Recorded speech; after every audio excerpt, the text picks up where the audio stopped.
नमस्ते। श्री परम ज्योतिंकर चमत्कार तामिलनाडुर कोइंबाटूरु मु बालामुरुगान गत 16 वर्ष धरी आमे भगवत धर्म रे रही आसुछु। आम परिवार अनेक चमत्कार को आशीर्वाद रूप रे पाइछि। मु एठारे मो मांक सह होइथिबा एक स्वास्थ्य चमत्कार विषय रे कहिबा को जाउछि।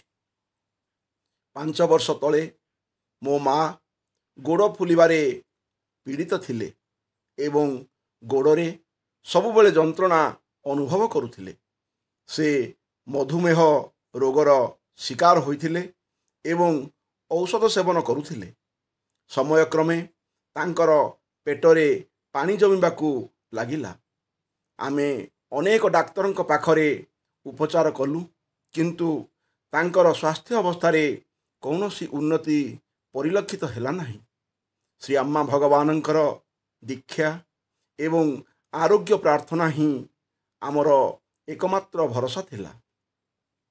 3 वर्ष धरी अनेक परीक्षा एवं उपचार परे यह जना पड़िला जे तांकर किडनी स्वाभाविक भावरे काम करू नाही ओ तांकर नियमित भावरे डायलिसिस रो आवश्यकता रहुछि।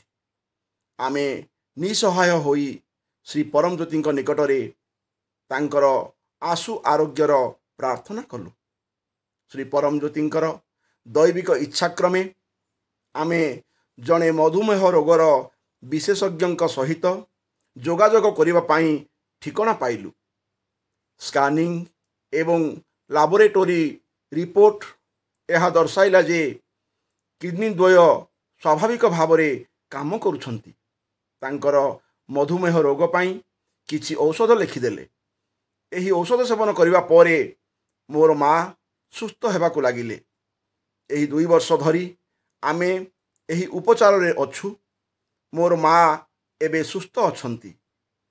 आमे आमर मांकर स्वास्थ्यगत चमत्कार पाई श्री परम ज्योतिंक निकटरे आमर गभीर कृतज्ञता ज्ञापन करुछु।